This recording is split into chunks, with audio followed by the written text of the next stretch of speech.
Hmm? Ah! You're listening to the Run for Your Lives podcast.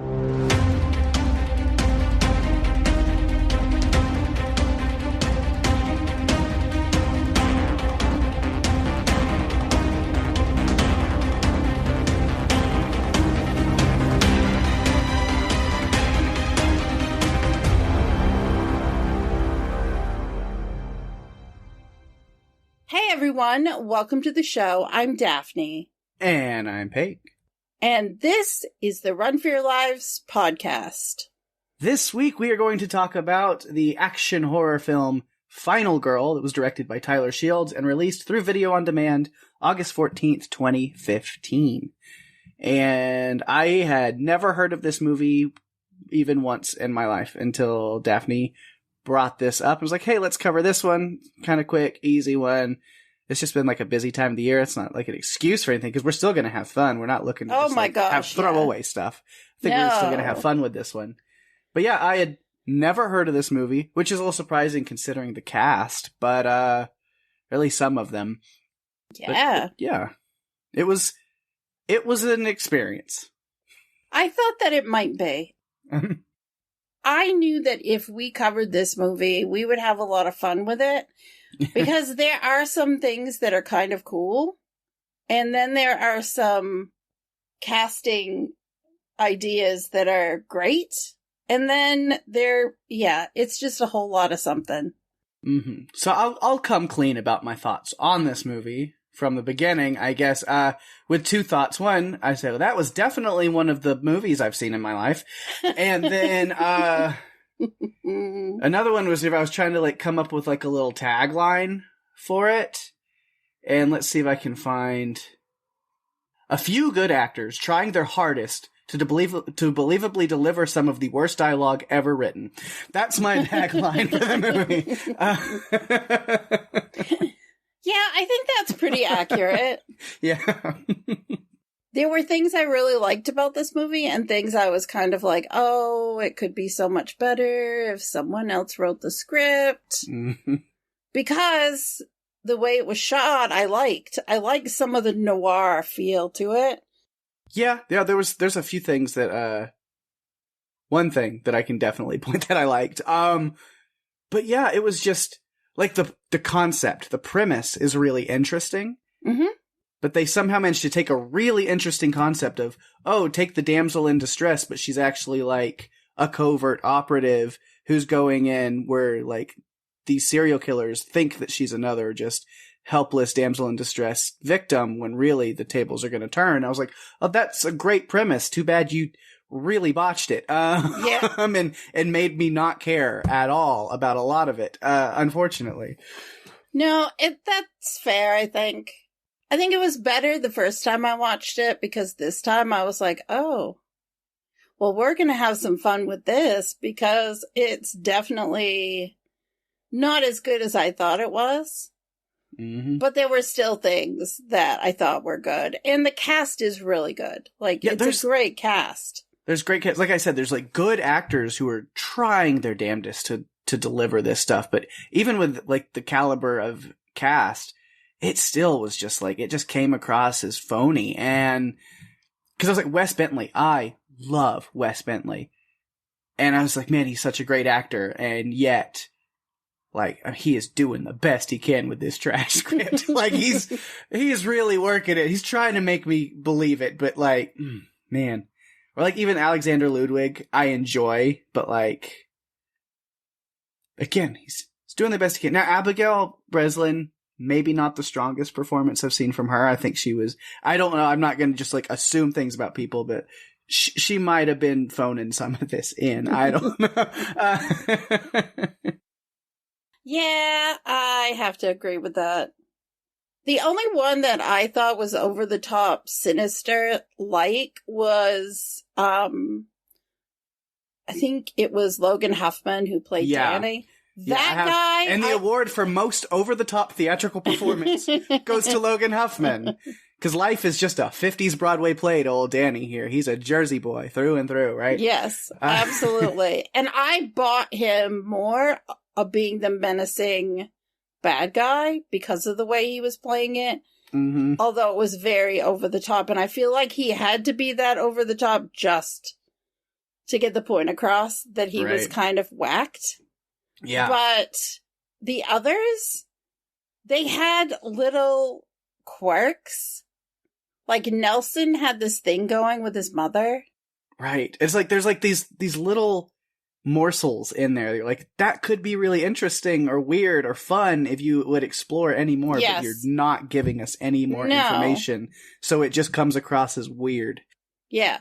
And Alexander Ludwig as Jameson, he's a great leading man, I think. We've seen him in other things. Yeah, if this was the only thing I'd ever seen him in, it would paint him in a very different light in my head. Where it'd be like, oh, he's the pretty boy who like thinks he can act, and sometimes he can hit something okay.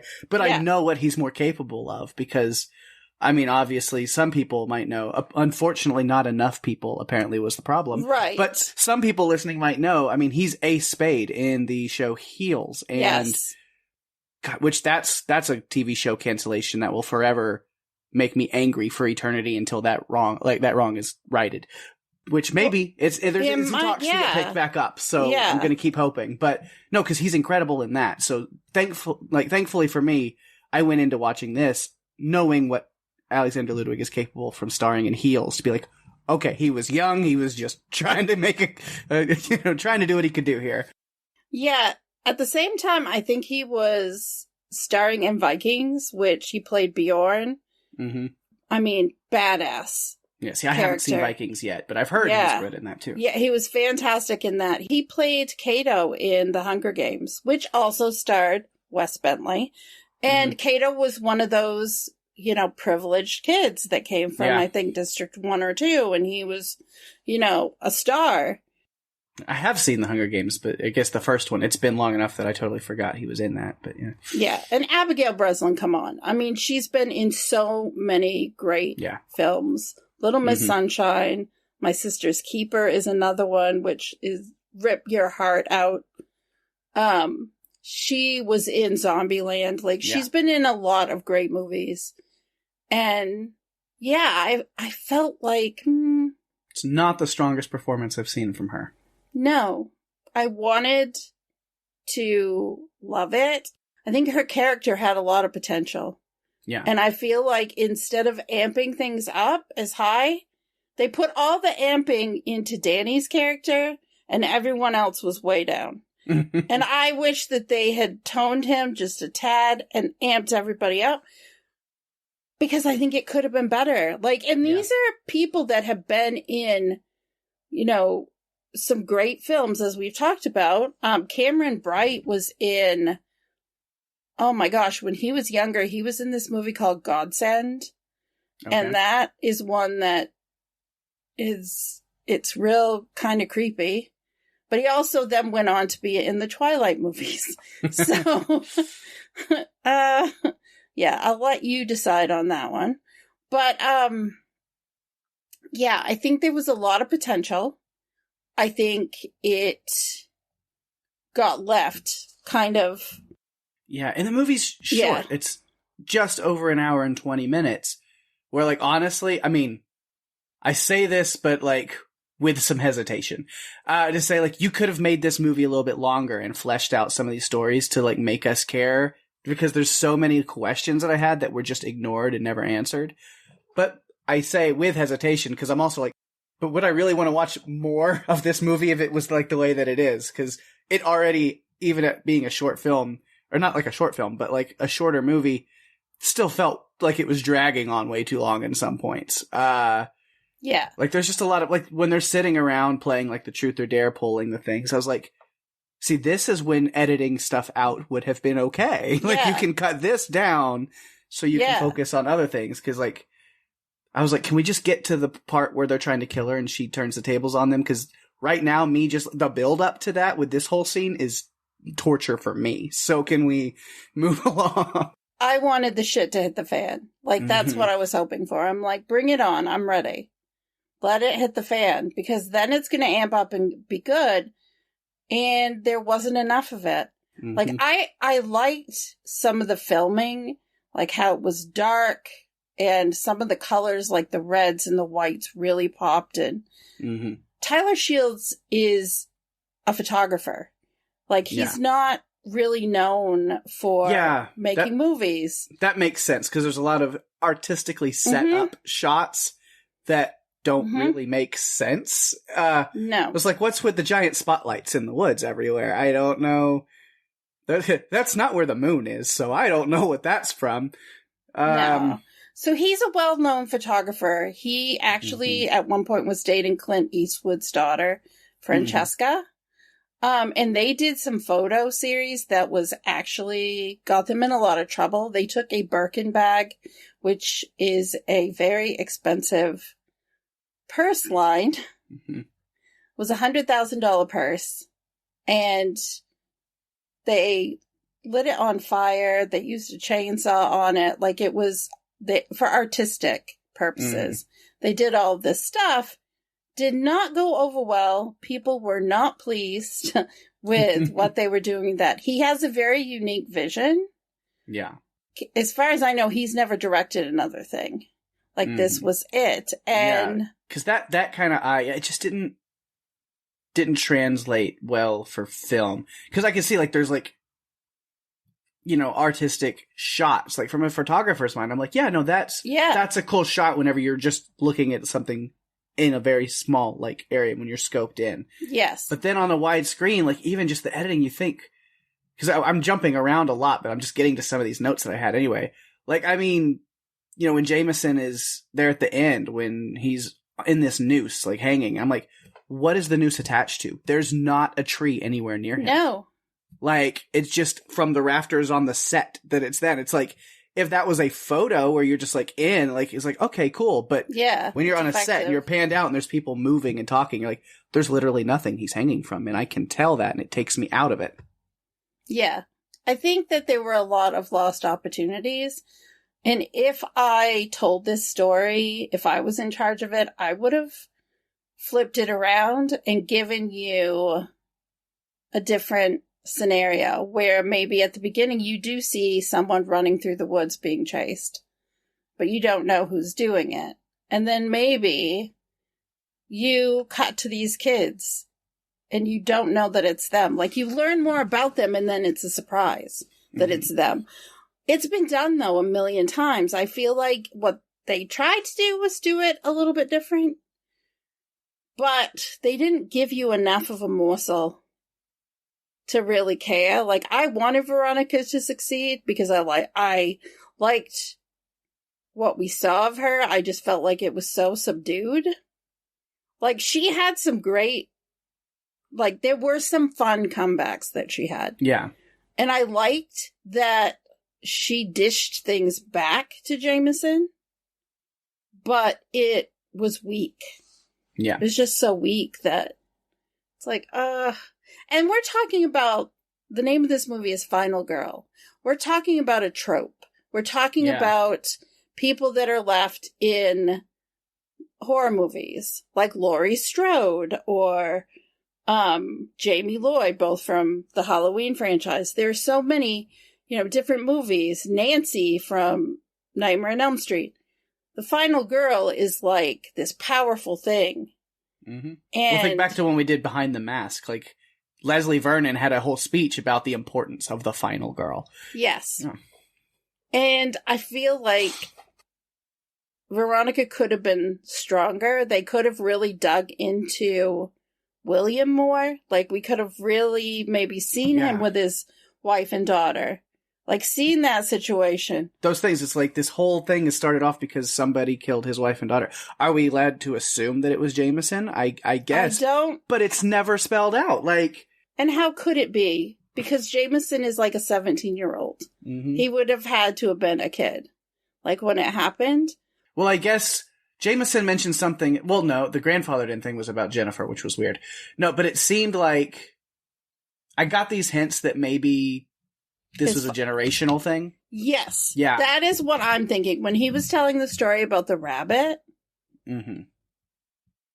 Because at one point, when it's time for them to go after Veronica, he tells her, run, rabbit, run. So, in addition to that, plus the way he phrased the story, I was thinking that his father maybe was teaching him the family business. Yeah. When they were going out after the rabbit. So I'm thinking they were just continuing on a tradition in the town. Yeah, because we learn that Nelson's father's in prison? So... Well, in the mess hall, yeah. So maybe that's also a thing that connected to it, that, like, it's the sons continuing on what the fathers had been doing. So yeah. maybe William's wife and daughter were killed by Jameson and Nelson's fathers, or, you know. Yeah. I mean, this stuff, like, I'm having to, like, assume, because none of it is given to us, so I don't know. Yeah. It's an unanswered question. Mm-hmm. So in my head, that's the story I've created. And sometimes it's fun to try to make up your own story, especially if the movie doesn't give you enough really to go on, then you just create your own. And that's kind of what I did with this one. Yeah. So, we did not even get into the part where I get to talk about where this has been filmed. Like, we haven't talked about... We skipped ahead into already conversations. We're already talking, okay. And I feel like we've already covered it. So that was great, Pake. I think we're done. I'm just kidding. We did it. No. So this movie was filmed in Vancouver, British Columbia, Canada. We've already talked about it being directed by Tyler Shields. It was his directorial debut. I don't think he's had another movie. 84 minutes long. Pake, bring us a synopsis. As we already have kind of talked about a little bit, yeah. A man teaches a young woman how to become a complete weapon, so that later she's approached by a group of sadistic teens who kill blonde women for unknown reasons, and the hunting season begins. I think that's great. IMDb? Yeah. Yeah, it's good. Yeah. Even the IMDb one is like, for reasons. I don't know. Stuff and things. Yeah. Because the script said so that's what they're doing. Yeah, because there's a lot of things with William. Like, you know, we'll get to that when we get to him. I've got thoughts, but yeah, we'll do like we usually do. We'll kind of still go with character notes. I've jumped around and done a bunch for some already, but yeah, we'll bring it back in line a little bit. So obviously we start with the final girl, Veronica. I had higher hopes for her just because. Yeah, so we start off, I mean, the first thing we see of her is, like, she's, like, this young girl. Both of her parents have died somehow. And, again, just a lot of things. Like, I don't know, this guy, William, has found her and knows that she is gifted and smart and capable of maybe being this, you know, he kind of, I mean, it's kind of grooming her to grow up to become this, like, killer and self-defense kind of thing. And so, you know, she's showing this kind of, or foreshadowing this survival capability. She's pragmatic. She's working out this maze really quickly. She has this photographic memory about locations. All these really cool things that come into play, not at all. You know, it honestly made me think of the movie Atomic Blonde, which Charlize Theron was an assassin. Yeah. But here, the things that she's taught and the things she knows already and the things she's taught, like, none of it is used or comes into play really at all. Other than the, like, where she chokes out Jameson at the end. Like, that's one flashback we get. But, like, everything else, it's like, no. There's a lot of stuff set up that went nowhere. But, yeah, she has that line, she's like, people die all the time. And William says, that's a good way to look at it. And I was like, is it? Is it really, though? Is that a good, healthy way for a child to be looking at things? No. Are you sure about that, William? Yeah, no, I don't know that he was really looking at her age and what was appropriate. Yeah, and I guess, what is his funding? He says lots of funds and times, because I was like, is he recruiting her? Is this for the government, or is it just him? Personal. And then, like, you kind of say, like, it seems just like a personal vendetta he has. Where did he come from? Who is he? What, you know? I know. What connections does he have? I don't. Nothing is fleshed out at all. It also was kind of like Black Widow in a way, but not without all the backstory and understanding of what's going on. It's kind of like, yep, she's an assassin. Here you go. You don't get much time to figure it out. This random guy in a suit trained her. Yep. No idea. Yeah. I mean, to me, he was supplying her with, DMT and truth serum, Mm-hmm. drugs and having her run barefoot in the woods. Yeah, like he's training her for something that she's got to be prepared for the most like roughest conditions and to be fighting from underneath, to be the underdog, which makes sense. Like I was like, okay, I see where that's going. We get this like all these like kind of training montages with them of doing this and doing that. Which I was funny at the end of that. He's like, so I wanted to test you to make sure that you could fight under all these different conditions. And now that I know that you've clearly shown that you can't, I'm proud and your training's done. You're ready. It's like she seemed to like fail everything. I was like, There's been literally nothing showing that she's prepared, other than she choked one dude out in the bathroom. But other than that, like, I don't see that she's ready. That's not the vibe I get. Well, she did shoot him, despite the fact there were no bullets in the gun. He told her to shoot him and wound him, and she was doing it. Like, she was doing what she was told, except there were no bullets in the gun. And I think if you had a gun, you would be able to feel the weight difference of not having any bullets in the gun. Mm-hmm. Having held the gun before. Yeah. I think you would be able to feel the difference. Right.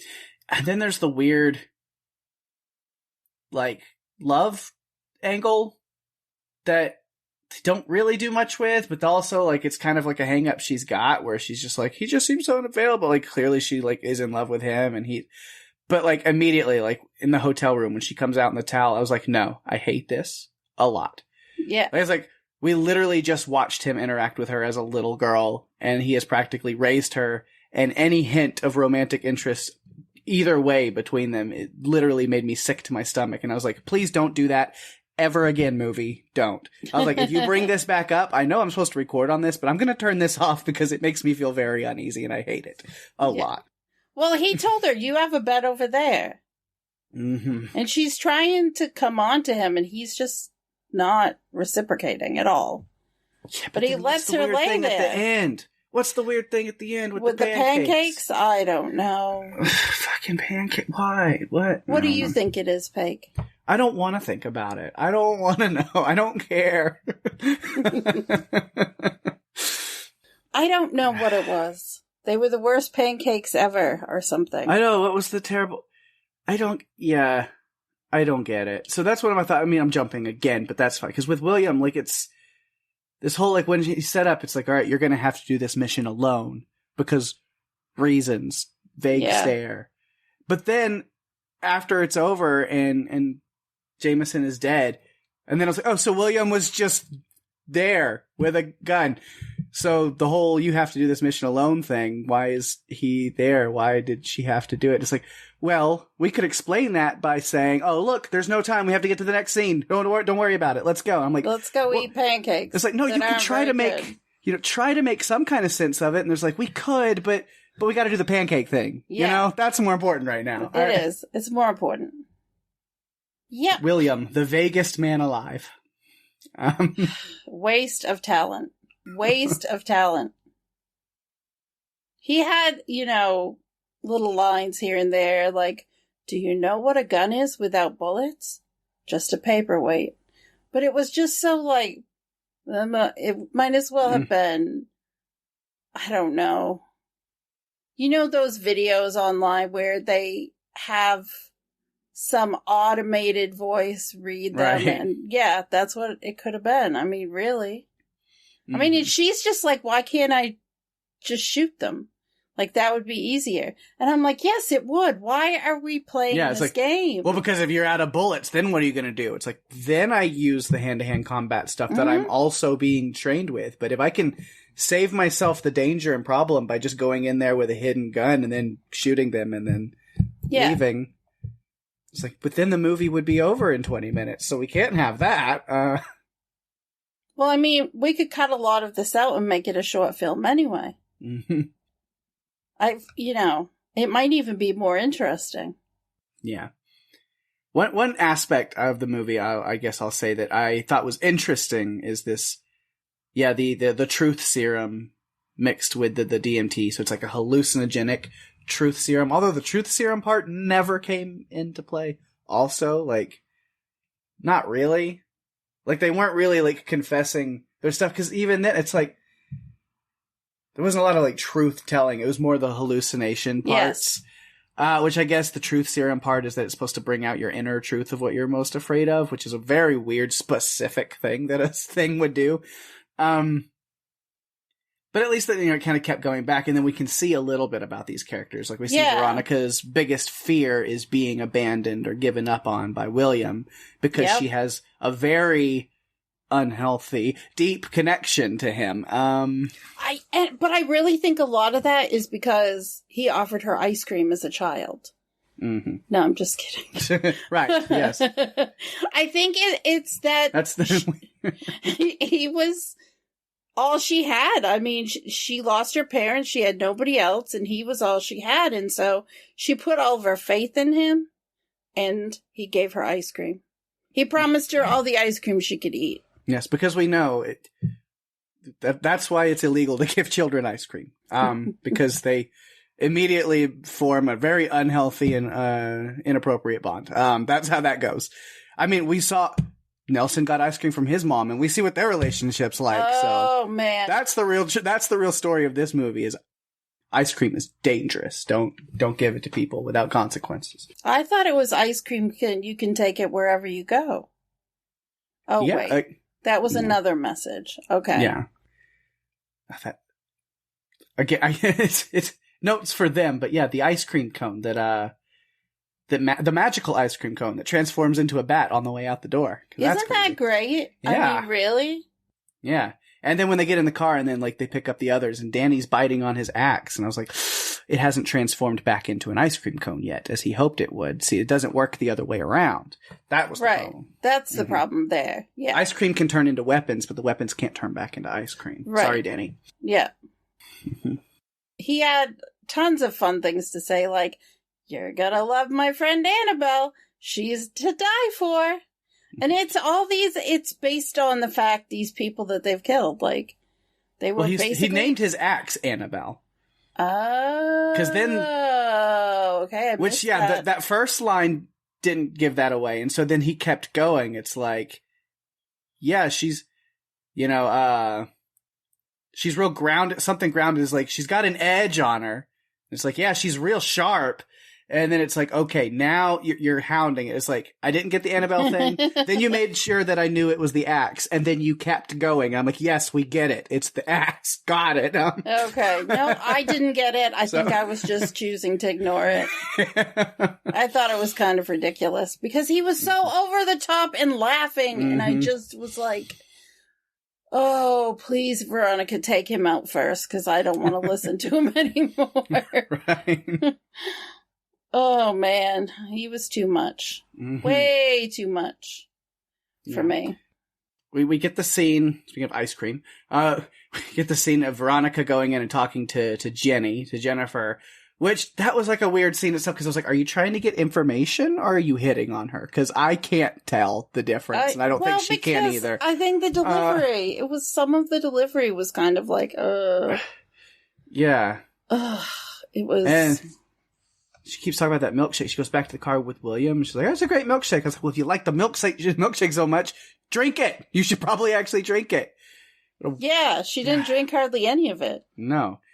But of course, while wasting a perfectly good milkshake, she did get some seemingly important information that the boys were kind of at each other's throats and that she might have an advantage if she pulls them apart. So I'm like, oh yeah, that's going to be a big ploy, and a big play for her. She's going to go in there and put them at odds against each other, and that's going to be a big advantage. And then they didn't do that at all. So no, none of that happened. Mm-hmm. None of it. Like there was a moment because we have where Jenny shows up and then Jameson is hitting on her and being a creep. I was like, oh, he's a total creep to girls even the ones he knows. Okay, great. And then that's when Shane walks in and catches them together, and then they have this whole fight thing. And I was just like, here's where the pitting them against each other part comes in. It was like the writers just forgot to actually include Veronica in it happening at all. But then we learned Jenny wasn't even there because that was Shane's fear. Mm-hmm. Was that she would, which, okay, they actually kind of got me with that one. I didn't expect that twist. I was like, okay, cool. But then I was like, but then that means he never fought with Jameson, and the turning them on each other thing still actually never happened. So the real twist was that was a useless part of the plot. Kind of, yes. It was interesting, too, because you see Shane step in between them like he wants to protect Jenny, and then he's choking her. You don't kill my girlfriend. Only I kill my girlfriend. Yeah. It was a bit crazy. Actually, It was a lot crazy. Yeah. It was interesting watching their fears come to life, though, because I have to tell you, Danny's, what was with the pandas? So I guess Danny's biggest fear is guys in panda masks. All right, sure. Go with that. That made me laugh. That brought an emotion out of me. Laughter. Yeah. I'm like, what on earth? Really? Pandas. Mm. Yeah. I guess so. And it just was interesting how they interspliced him fighting with the pandas and him fighting with Veronica. Yeah. Which they did that for all of the different, hallucinations. As she was, standing in, they would see her as whatever, which I don't know how that makes sense, really, because the drug's not connected to her, but no. Okay, we'll go with it. Which Nelson's I was very confused by. You hear his mother's voice. Yeah. And it seems like it's something to do with his mother maybe abandoning him. But then there are these guys in ski masks, and I don't know what that represents. Yeah, it was thoroughly confusing, because it's there's a group of, masked men, burglars, but then his mom, and then he's like, I knew you'd turn on me, and I'm like, who are you even talking to? Okay. And then, it looks like he's being abducted by aliens, because there's just this big spotlight from above on him in a circle. And I was like, well, I'm going to call it now before it happens. His head is going to land directly on that unfortunately placed rock in the circle of light he's standing in. But I was wrong. Never mind. The rock was going to land on his head. Yeah. That was lovely. Mm-hmm. After, he, fell over and he was, laying this way. And then it cut back to, oh, it's not these masked men. It's actually Veronica. And then he was laying a different direction. So that was another problem. And then when Jameson runs across Danny's body and he's laying in a different position with a smile on his face instead of that weird whatever was going on before. So I was like, I think there's a bigger problem in these woods, guys. There's bodies that just keep changing position and stuff on their own. That might be a bigger problem. Are we dealing with ghosts? Zombies? I don't know, but something else in these woods is happening. There were a lot of continuity errors like that. I think it was difficult to really keep track of them, and it had to be suspension of disbelief. Mm-hmm. You know? I mean, even the point where Nelson gave up his belt to tie up Veronica, and yet when she's fighting him, he's wearing his belt. Do you think he stopped and picked it up and put that on? He probably did. Yeah. I didn't even notice that. Which, they kept setting things up and then not paying them off. Because, again, yeah, she kills Danny with his own axe. Yes. Great. But she doesn't play with the axe in the car. You have this whole scene of her wielding the bat and having Nelson's bat. So I'm like, oh, then she's definitely killing Nelson with his own bat. And I was like, hopefully she can swing it better than whatever that was, which I hate to assume was the best shot they could get. But then we get to the Nelson's death scene. I was like, oh, guess what? She didn't. The bat was not in play at all. So, no. Again, another thing that could have been some fun little foreshadowing that wasn't. Well, I wondered if maybe, they had her in the car wielding the bat. At one point I thought, well, what if she is really cool and you decide, we really don't want to hurt her because she's actually very cool. And no, that didn't have anything to do with it. Well, there was no point to that scene. Yeah. Other than Jameson kind of does that at the end, but that's after she's murdered all of his friends. And he's like, oh, now I think you're cool. How about we just let's get married and go murder people together? And she's like, oh, so you are crazy. Got it. Yes, exactly. Yeah, so the hallucinatory truth serum does come back with she has it in the flask, which was nice. Again, that's a bit of writing. I'm like, okay, it's cool that you let that be a through line. You do something with it. Yeah. And then I will say, one highlight I'll give Abigail Breslin is the scene where, like, they take her out to the woods, where she's a great job as an actress of pretending to pretend. Like, when her character is pretending something. Like, Veronica's a better actress than Abigail Breslin is in this movie. But no, she's doing a good job at pretending to be scared and helpless and not know what's going on, when obviously we know she's been prepped for this situation. Yes, absolutely. She's voluntarily entered into. Yeah. So, which that's the plan. She wants to make them think that she's weak and she's terrified, so that it's easy to turn the tables on them. And then I was like, once we get that, I was like, okay, can we get to that part, please? Yes. I was ready for that part, honestly. I think most of the movie went by before we even got to that part.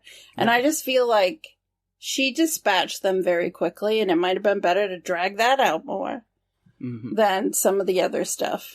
Like, I don't know. They were... Yeah. This movie suffered from a lot of things, but pacing was definitely one of them. Yeah. Abigail Breslin did a lot of her own stunts in the movie, though. That's like, you know, running through the woods, all of that.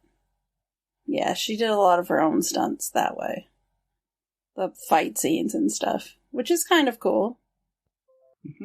So, I don't really have any more notes on her, necessarily. But bouncing around, a lot of my notes are kind of the boys, Jameson, Danny, Nelson, the boys! And yeah, but not like the boys, like Amazon Prime, the boys, superhero, the boys. They're not that cool, but that's just kind of what they're referred to. They're not by their names. It's just like the boys picking you up later. What are you and the boys gonna do? Now these boys have killed a lot of people. It's just kind of all that they. So I'm like, okay, that's what they are, I guess. Yeah, well, I mean, let's talk about the boys. Let's hear it for the boys. Okay. Okay, you're very musical tonight. It's only going to get worse. Okay, so they admit that they've killed 10 to 12 girls, or at least that's what we know. But then Jameson said at the end he'd killed 21, so he's been at this longer than the others, I think. Yeah, which, 12, 21, it doesn't matter. I was like, the character of Jennifer kind of frustrated me, because I'm like, she definitely knows what's going on, or at least has a good suspicion. Is either that, and she says nothing, or she's real dumb. Because this doesn't seem like a very big town. No. And so when you've had at least 12 girls going missing, and clearly her boyfriend and his friends have interacted with all of them in some version or some way, and she's probably been around for a lot of them, like she was with Gwen when Jameson's talking her up. So it's like, how is she not put together the pieces yet? Because I'm not really sure. I thought it was interesting. Does she and Shane live together in that little house? That's what it seemed like. Although they're 17, and it seems like they're in high school, and they have prom every night. Yeah, the whole thing with the tuxedos all the time. Yeah, I didn't get it. Because when Jameson shows up, even to talk to... Because I was like, well, maybe like the first scene when we see them talking to Gwen, I was like, oh, maybe it's after prom. So they're all wearing suits. Yeah. But then, like, the next night, Veronica's in there, and Jameson comes in and sits with her and starts talking. Which I was like, see, now that's somebody who can finish a milkshake. Even if he is a weirdo who constantly wears a suit into the diner. And I was like, what? So I was very confused. And then I'm looking around at other people in the diner. Like, not only just Veronica is wearing this dress, but, like, the people sitting at, like, the bar in the diner have, like, nice, like, suits and dresses on. I was like, is there a formal dress code to this dingy roadside diner? Is that... But then I noticed there's every single person, no matter where they are, is wearing some kind of nice formal evening wear. And I was like, the town of Vaguesburg, where it's illegal to own or wear any casual or comfortable clothing. You must be dressed to the nines everywhere you go under penalty of law. You know what, Peg? That's not a place I want to live. No, not at all. That would be a lot of effort every single day. No, I don't think so. That's too much. Yeah, and it's also illegal to own too much stuff in this town, apparently also, because every room that they show is huge and sparsely furnished and decorated. There's so much empty space. Well, they evidently don't understand feng shui. No. There's not any balance. It's lots of space, a little bit of furniture. There's nothing to balance it all out. No. There's nothing frivolous at all. It's all just like basic furniture. Yeah. That's not a lot. It's a weird town. You have to dress up everywhere you go, no matter what. But you can't own too much stuff. All your rooms have to be huge and vacant. That doesn't sound fun. I think, to me, it seemed like to take place in, like, the 50s. Like, it seemed very old school to me. Like... Yeah, that's what I was trying to figure out, like, especially with Danny, because it's like... Oh, my God.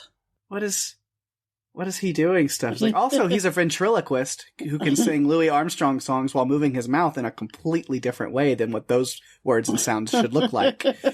So he's got some ability as well. Good for him. Well, he could have gone on, what, Ed Sullivan? Mm-hmm. You know, one of those shows. He could have gone on a variety show and performed. Yeah. But yeah, man, there's just so many thoughts with this. Like, you mentioned Jennifer and Shane in that room, which is giant, empty room with the bed.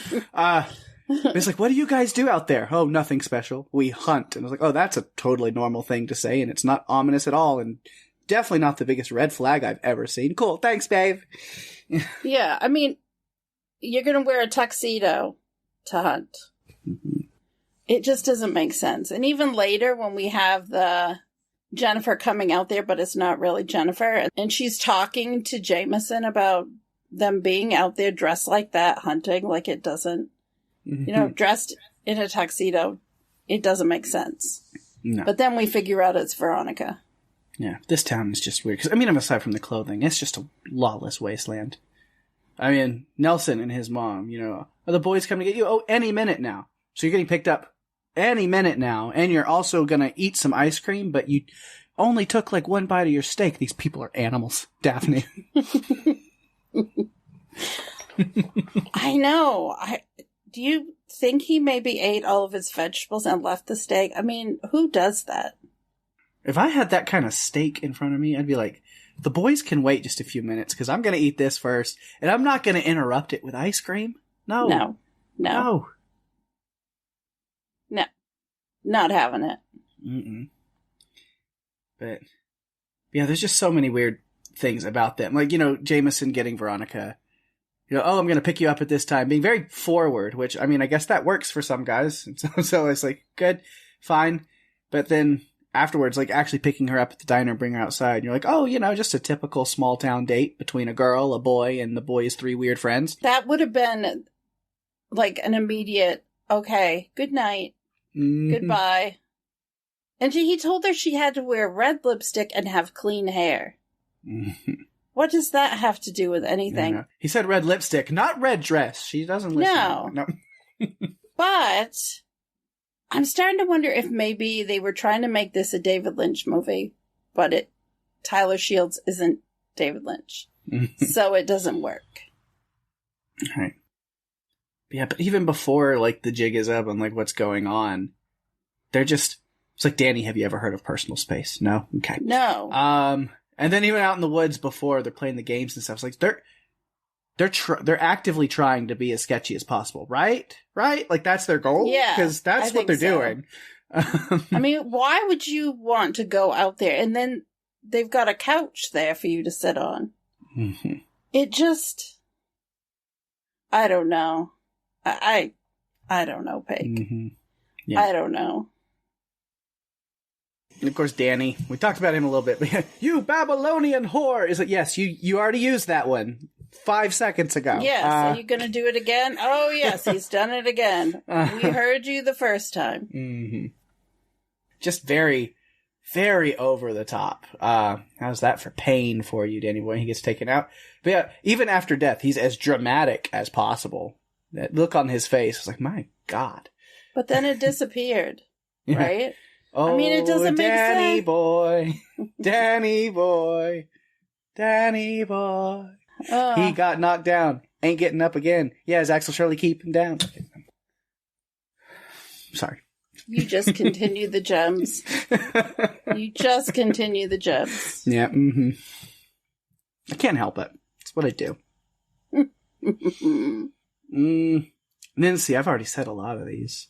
During that weird conversation with Jameson and Jenny that actually never happened, and Shane wasn't even there, so why did that conversation happen? Because he wouldn't have even been there to imagine. I know. Anyway, where she's asking, something like, he said he's telling the truth to her, and then Shane's like, no, he's lying, and he goes, I would never lie. And it's like, I'm a lot of things, but I'm not a liar. And it's like, well, except for the complete list of lies you just told Veronica earlier, but those don't count, I guess. And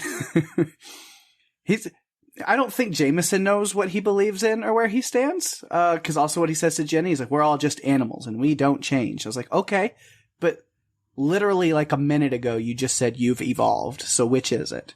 Yeah. Make a decision and stick to it. Own it. I don't think you're owning anything here. You're flip-flopping more than they do on Survivor. Right. There's a reason that this movie did not score well.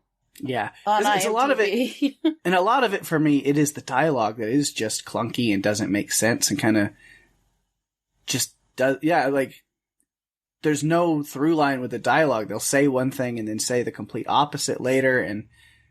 Or some of it's just kind of lazy writing. I don't know. It's like, what's the point of saying that? It's not setting anything up. Or you're trying to have this thematic thing and it's like, you're pushing it too hard. Like just afterwards when Jameson is like, okay, we're just, I'm not going to hurt you. Let's have this conversation. The rules to the game are, I ask you a question, you answer it. You ask me a question, I answer it. Dude, that's not a game. That's a conversation. Yes. You know what? We do it on this podcast. Pake, what do you think of this movie? I think it's terrible. And then you ask me a question. Right. Sometimes that's how it works. Yeah. I mean, yeah, we have a lot of fun recording this, but we're not playing a game. No, it's a conversation.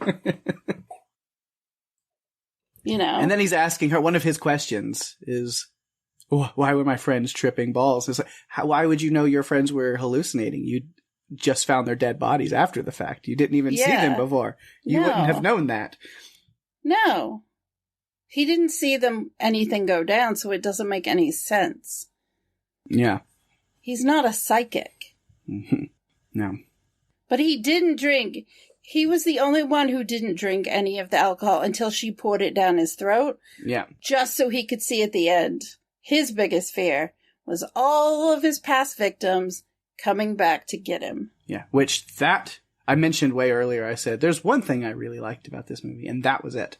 Yeah. Which it ties in, I guess, like the overarching thing that I really liked was the hallucination serum stuff, the drug, the DMT that keeps coming back. I liked that through line, especially because it led to that, where his biggest fear is, all of his past victims coming back for him, so it's like, well, whoever wrote this didn't have all bad ideas. There's a gem or two in there somewhere hidden deep. Yes, absolutely. I don't think I have much more to say about this one. I've got, William's the last section. I'm trying to see if I have any notes that I haven't already said. I don't know about, his character was like creepy vibes right from the beginning. I mean, sitting with a little girl in a big empty room at a big table. And it's just, his delivery was very much like, you're creepy, sir. Like, there's no warmth in your voice or delivery at all right now. No. Very clinical, which is like, that just makes me feel uncomfortable. Do you think that they all got mixed up? Do you think that maybe the briefs on each of the characters got given to the wrong people? Maybe. Yeah, I don't know. I mean, he drove her to the restaurant and said, this is the final test. Okay, so now that she passed the test, what does that mean? Like, we don't know. We're never going to find out. And yeah, I have questions that are never going to get answers. Yeah, and there's just a lot. His training methods are really weird. Like, kill me, I'm gonna kill you. And it's like, I get you're like proving that she can't hesitate for anything, and she's got to be willing to do anything. Like, okay, I get that. But then there's again like things that don't make sense. We talked about the spiel with the gun. Like, you can't use a gun. I was like, okay, so he had this whole talk about the gun, and then in the like training montage stuff, he's showing her how to load a gun quickly. I'm like, but you said there's no gun. Why is she training with guns? You're not going to give her a gun. Why are we doing this?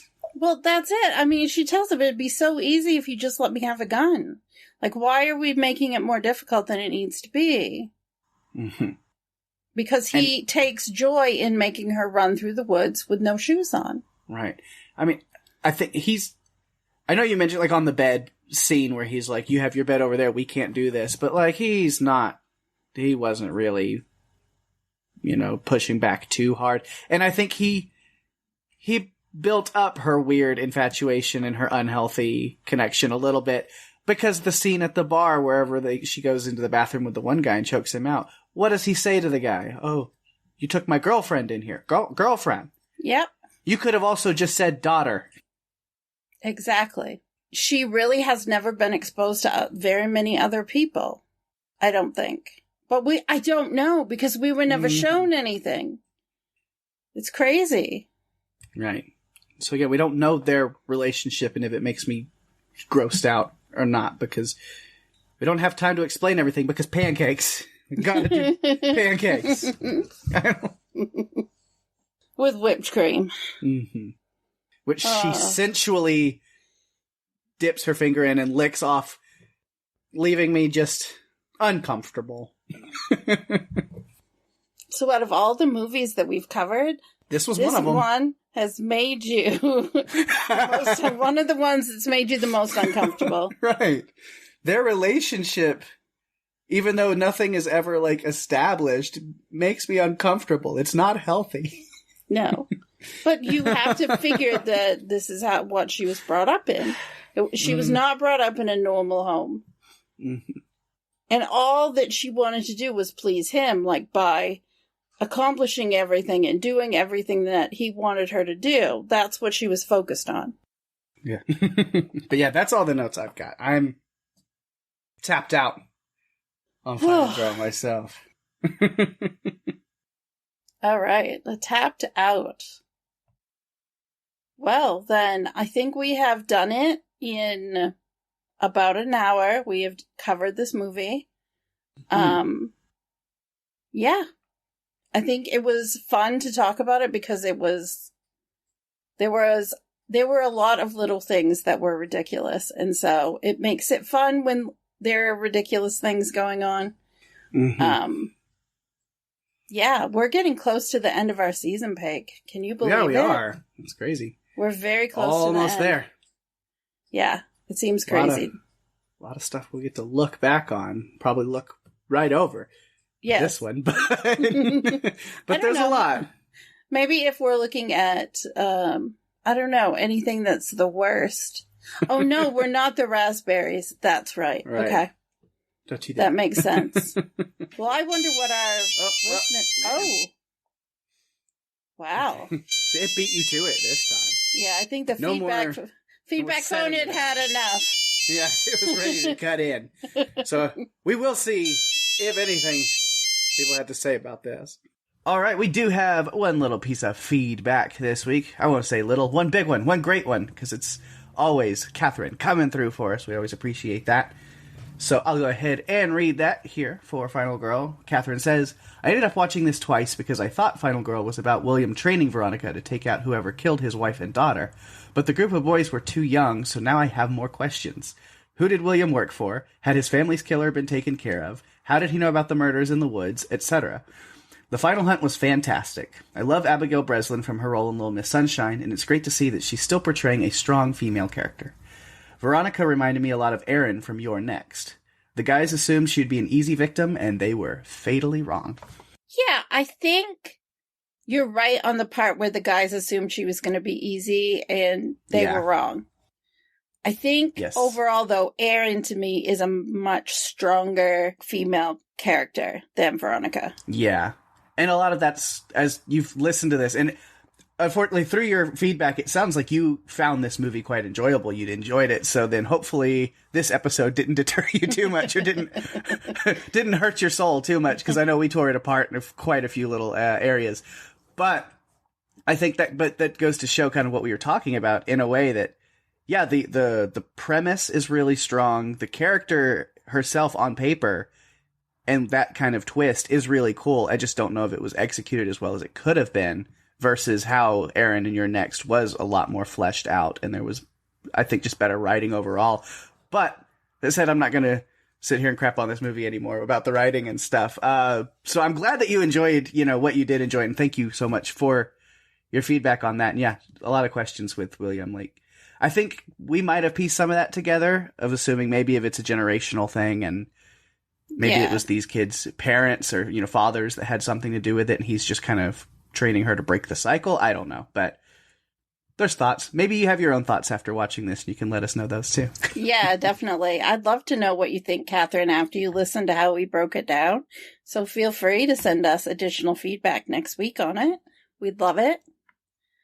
If you'd like to submit feedback like Catherine, you can find us on Facebook and Instagram at Run for Your Lives Podcast. You can email us at runforyourlivespodcast@gmail.com. And if you're enjoying this show, please tell your friends. We are available on all the podcast players, including Apple, Spotify, and YouTube. And I have to admit, I got a little behind on the YouTube posting, but you'll find everything is up there now. Yeah, I noticed that. I went on my YouTube the other day, and my subscriptions were just like all RFYL in a row for a little bit. And I was like, oh, Daphne's caught up. She got everything up on here now. Posted them all back to back. Yeah, I got everything up, so they're all there now. You know that you can always go to runforyourlivespodcast.com for all the links that you'll ever need.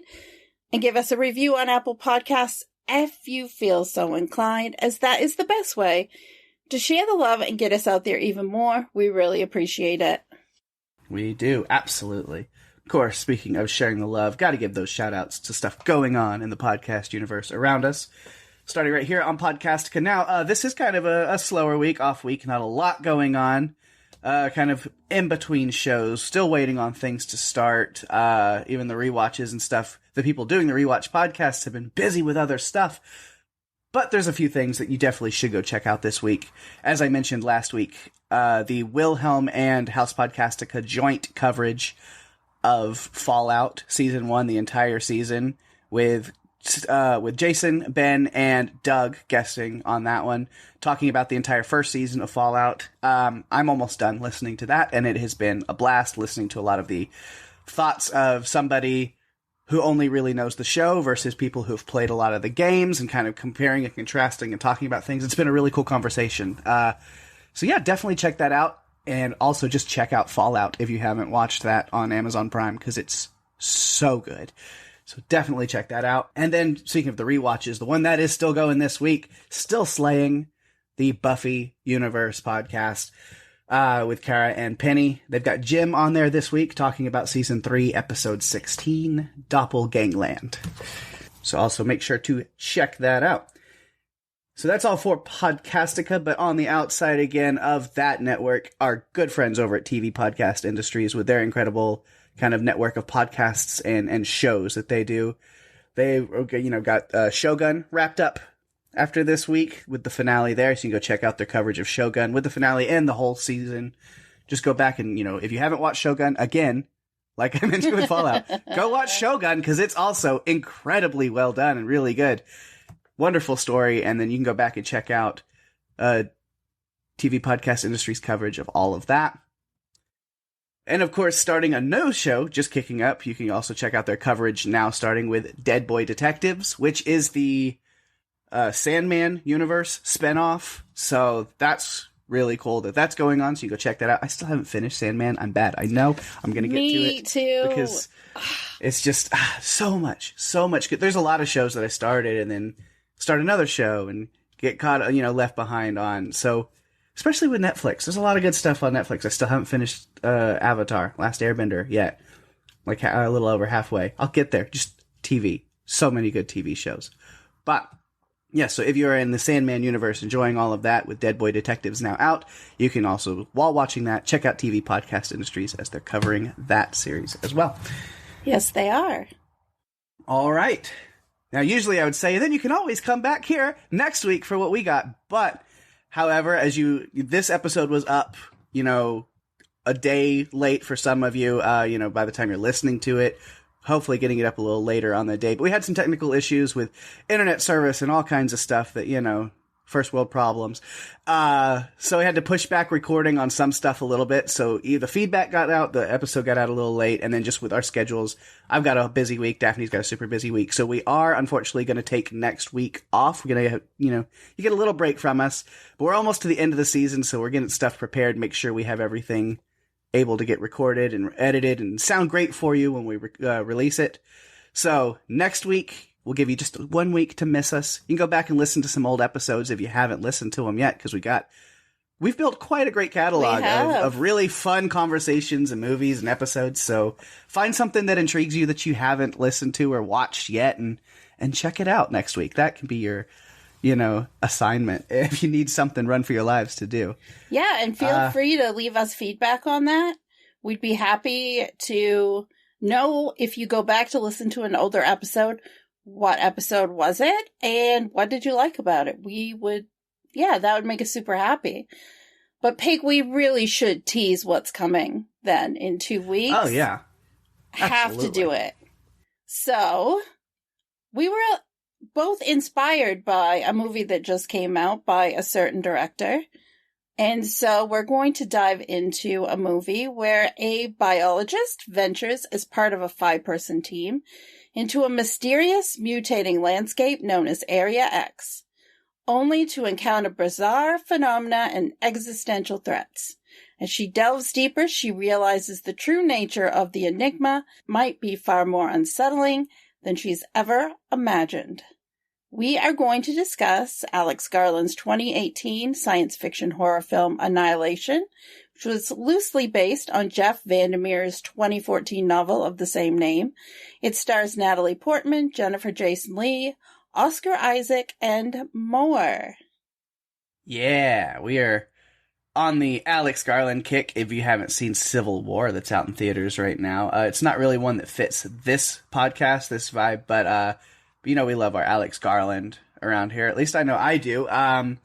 Definitely with Annihilation, I've been looking forward to covering, and Civil War I thought was incredible. Absolutely. Of course, Ex Machina is a favorite of mine. And then even though he didn't direct, 28 Days Later, his writing behind that was just awesome. So we love talking about Alex Garland. And actually, I have this in my notes for that, so you get a little bit of a spoiler for notes that would have been if we would have been able to record this week like we planned. Because I was on a Garland kick this week, because I did do a lot of my notes and prep for Annihilation. So I had just an Alex Garland week, 3 days in a row, 3 Alex Garland movies, because I went and saw Civil War, and then the next night I made sure to knock out the one movie directed by him that I hadn't seen yet that just kind of slipped out. So I watched Men the other night, and then the next day I did my prep and stuff for Annihilation and getting notes and stuff together, so I watched that for the first time in a while. So yeah, just Alex Garland kick this week with 3 movies in a row, 3 days in a row. Been living in the Garland verse. Well, and it's a really exciting time because we have just learned, 28 years later is making casting decisions, and Alex Garland is going to be writing that film. So that's coming. I mean, we've been waiting, 20 years, 21 years? Yeah. Since the original. So we haven't covered 28 Weeks Later yet, but you can rest assured that we will before 28 Years Later comes out. Yeah. Maybe we'll go ahead and slot that in next season somewhere. Well, it's almost next season, so we're going to be slotting movies in pretty quick here. Yeah. Yeah. It's happening. So we might get to that sooner than later. And speaking of that, since you don't get next week, 2 weeks we'll come back with Annihilation. So I'll go ahead and give you an extra little treat that Daphne didn't know about, I guess, which if you're somebody who listens closely and pays a lot of attention, you already know what's coming up for the rest of the season. As I said, we are wrapping up the season. So you get the rest of the season rundown. So we'll get Annihilation in 2 weeks. After that, we are recovering Tremors, the original, the first Tremors movie as our Tremors, because we finished Shrieker Island last season. So to continue the Tremors stuff, we're circling all the way back and recovering, looking at it in our new style of the kind of way we've evolved as a podcast over time to relook at the first Tremors movie. So we'll do that one in 2 episodes from now, so 3 weeks. And then we'll wrap it up after that with another look back special, our Riffle Awards, all of the stuff that we like to do. So, get ready for all of that. And then we'll take another little break for about a month or so and then come back with the next season. And we've already got some great movies slated and talked about that we want to do next season. And maybe give us some feedback also on stuff that you'd like for us to get to that we haven't yet. We always love hearing from you guys and getting ideas. Yeah, definitely. We may dive into a movie that I think Garrett has suggested every single time that we ask for suggestions. We may start a series finally. We may finally start a series that Garrett has been requesting. Mm-hmm. So. What a interesting destination that could take us to. Definitely. Yeah. Well, with that, we've reached the end of this episode. Thanks, everyone, for listening. I'm Daphne. And I'm Pake. And if you have to run, you better run for your lives. Bye-bye.